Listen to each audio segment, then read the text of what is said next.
নমস্কার, জয় হিন্দ, জয় ভারত, জয় শ্রীরাম। মুর্শিদাবাদের ভরতপুরের এমএলএ হুমায়ুন কবির কি বলছে শুনুন।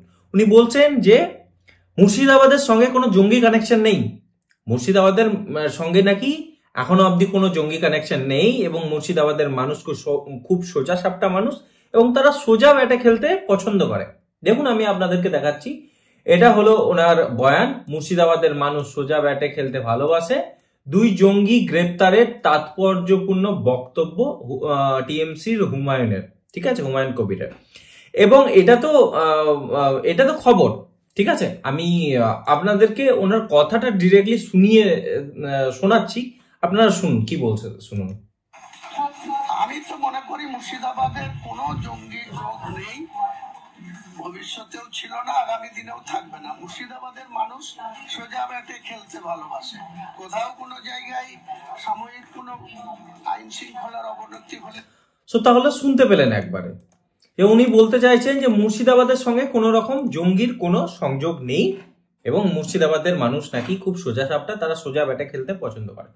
এই বয়ান কখন আসছে? এই বয়ান তখন আসছে যখন মুর্শিদাবাদ থেকে সম্প্রতিকালে দুইজন জঙ্গি গ্রেপ্তার হয়েছে, দুজন স্লিপার সেল।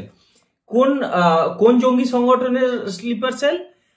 আল কায়দার বাংলা সংস্করণ আনসারুল বাংলা টিমের সদস্য তারা, ঠিক আছে। এবং তাদের নামও এখানে আছে। মুর্শিদাবাদের হরিহর পাড়া থেকে দুজনকে গ্রেপ্তার করা হয়েছে। এখানে দেখুন, দুজনের নাম হচ্ছে মিনারুল শেখ ও মোহাম্মদ আব্বাস আলী, ঠিক আছে। এই দুজনকে ধরা হয়েছে। তো ধরার পর, এটা মুর্শিদাবাদের ব্যাপার, মুর্শিদাবাদে হয়েছে। তো মুর্শিদাবাদে হওয়ার পর যখন মুর্শিদাবাদের ভরতপুরের এমএলএ কে জিজ্ঞাসা করা হচ্ছে, তখন উনি সাফ ডিনাই করে দিচ্ছেন যে মুর্শিদাবাদের সঙ্গে জঙ্গির কোনো সংযোগই নেই। মুর্শিদাবাদের সঙ্গে জঙ্গির সংযোগ নেই। মুর্শিদাবাদের মানুষ খুব ভালো এবং মুর্শিদাবাদের মানুষ সোজা ব্যাটে খেলতে পছন্দ করে। বান্দরামি চলছে তো এগুলো। বান্দরামি এই জন্য চলছে কারণ এরকম শব্দের ব্যবহার আমি জেনে বুঝে করছি। এটা পশ্চিমবঙ্গের মানুষকে কি আপনারা গরু, গাধা, গান্ডু পেয়েছেন? যে পশ্চিমবঙ্গের মানুষ কিছু বোঝে না, কিছু জানে না, কিছু দেখতে পায় না?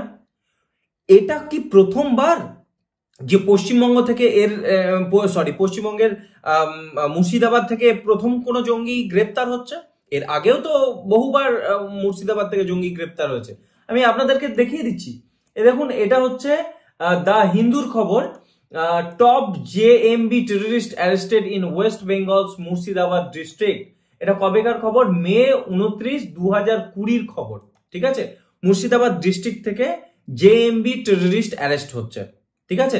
এবং ইন্ডিয়ার টপ নিউজ পেপার সেগুলোকে কভার করছে। আর উনি বলছেন যে কোনো সংযোগই নেই।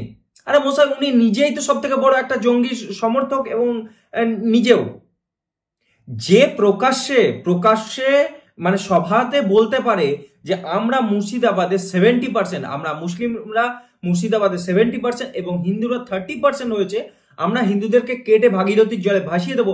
আতঙ্কবাদের মনোভাবকে পোষণ করার এর থেকে বড় মানে প্রমাণ আর কি হতে পারে? উনি তো নিজেই বলেছেন, কেউ তো ওনার মুখ দিয়ে বলিয়ে দেননি। উনি বলছেন যে আমরা এখানে 70% আমরা হিন্দুদেরকে কেটে ভাগীরথীর জলে ভাসিয়ে দেবো।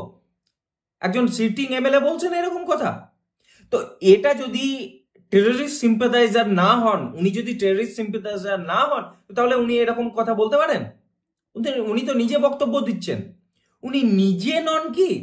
যে মানুষ এরকম বক্তব্য দিতে পারে সে কি জঙ্গি বা আতঙ্কবাদীর ক্যাটাগরিতে নিজে পড়ছে না?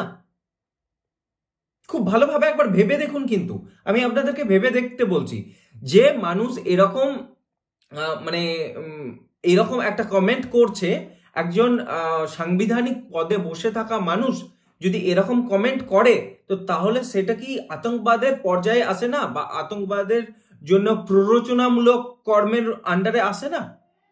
কি মনে হচ্ছে উনি এগুলো বলে মানুষকে ভুলিয়ে দেবেন? পশ্চিমবঙ্গের মানুষ কিছু জানে না, ঘাস খেয়ে চলে? বাংলাদেশের 70% মানুষ, মুর্শিদাবাদের 70% মানুষ মুসলিম হয়ে গেছে। দুদিন আগে মুর্শিদাবাদের বেলডাঙ্গাতে আপনারা কি করলেন আমরা দেখতে পাইনি? কিভাবে ওখানে 7 দিন ইন্টারনেট বন্ধ থাকলো, কিভাবে বাহিনী গিয়ে সেই জিনিসকে কন্ট্রোলে আনলো, কিভাবে একটা নামকে ছুতো করে আপনারা পুরো মুর্শিদাবাদের বেলডাঙ্গা জ্বালিয়ে দিলেন, সেটা আমরা দেখিনি? এটাই তো হয়, এইটাই তো নীতিন গাডকারি বললেন যে জায়গাতে মুসলিম পপুলেশন 50% উপরে যাচ্ছে সেই জায়গাতে আর কোনো সেকুলারিজম থাকে না, সেখানে কোনো ডেমোক্রেসি থাকে না। এটাই তো সেটা না। তো যেখানে এই জায়গা হবে এবং যেখানে এটা প্রথমবার নয়, যে প্রথমবার হচ্ছে উনি ডিনাই করছেন সেটা আলাদা ব্যাপার, এখানে বারংবার এখান থেকে টেররিস্ট গ্রেপ্তার হয়, তারপরে উনি বলছেন যে মুর্শিদাবাদের সঙ্গে মানে টেররিস্টের কোনো সংযোগ নেই বা জঙ্গি কার্যকলাপের কোনো সংযোগ নেই। বান্দরামি চলছে নাকি এরকম কথাবার্তা? আমরা কিছু বুঝি না, পশ্চিমবঙ্গে থাকি না। যাই হোক, খুব ভালো কথা। উনি মনে করছেন যে আমরা সবাই হয়তো মানে কি বলবো, আমরা চশমা পরে থাকি, কালো চশমা, আমরা সবুজ চশমা পরে থাকি, ঠিক আছে, বা হয়তো নীল সাদা, এক চোখে নীল এক চোখে সাদা চশমা পরে থাকি, এরকম ভাবছেন উনি। ওই লেন্সের হিসাবে আমরা পশ্চিমবঙ্গকে দেখি, তো এরকমই ভাবছেন কি?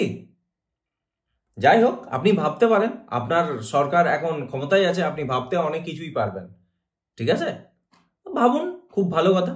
কিন্তু পশ্চিমবঙ্গের মানুষকে এরকম ভাববেন না যে আপনি যাই বলবেন বলুন, যে তারা কিছু বুঝছে না বা বুঝবে না, আপনি বলে দিলেন আর হয়ে গেল।